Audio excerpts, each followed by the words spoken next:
As you know by now, using the MyNet Diary app is an important part of the Dietelemed study. We think dietary self-monitoring is important for good blood sugar control.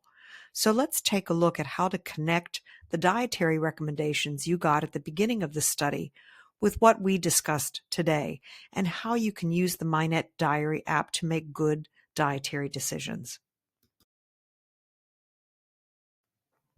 Blood sugar response following meals can be affected by the amount and mix of foods consumed. Eating too many carbs in one sitting can cause high blood sugars, so paying attention to the total grams of carbohydrates, or carb grams, is important. The balance between carbohydrates, fats, and proteins is also important. Blood sugar response following a meal is largely driven by its carbohydrate content, but fat and protein in a meal can slow the absorption of carbohydrates and prevent a rapid rise in blood sugar. The MyNet Diary app can provide you with important information about the number of carbs and the balance of carbs, fat, and protein in planned meals. This information can help you make dietary decisions that prevent high blood sugars. So, how should you use the MyNet Diary app? At the very beginning of Dietelemed, the study dietitian gave you nutrition recommendations specific for you. These recommendations were based on the number of calories that somebody like you burns each day and how many calories you should eat to maintain your current weight. Here's the nutrition prescription for somebody that needs 2,150 calories per day to maintain their weight. Assuming this person eats 3 meals a day, that's about 717 calories a meal, perhaps eating fewer calories for some meals and more at others, depending on their preferences and habits. The Mediterranean diet recommends that total fats make up 30% of their calories, with less than 10% of calories coming from saturated fat, 50% of calories from carbohydrates, and 20% from protein.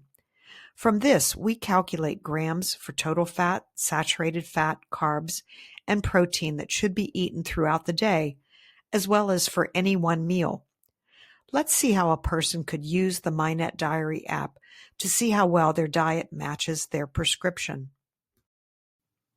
As you enter meals and snacks into the app, the dashboard on MyNet Diary lets you confirm that you're staying under your calorie target for the day. In our example, this person has logged breakfast, lunch, and dinner for a total of 2,252 calories. That's a little more than their daily calorie goal of 2,150 calories. Staying under your calorie goal is important because gaining weight can make blood sugars more difficult to control. You can also see the balance of calories coming from fat, carbs, and protein. How do you think this person is doing? Similar information is available for single meals. Here's an example dinner of Georgian beef stew, mashed potatoes, peas, and reduced fat milk for 791 calories. By scrolling down, you can see how many calories come from carbs, protein, and fat. By touching the arrow by nutrients, the screen expands and you can see how this person's meal compares to their dietary prescription. What do you see? To get the most out of self-monitoring, use MyNet Diary before eating while you're still planning on what to eat.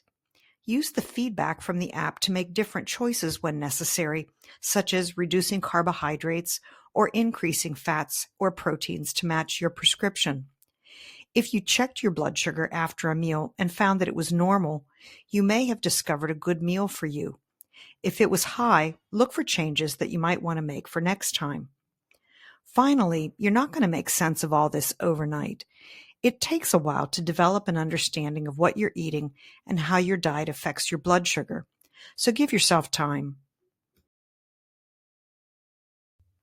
So on a scale of 0 to 10, with 0 meaning not at all and 10 meaning definitely, how convinced are you that self-monitoring can help you control your blood sugars?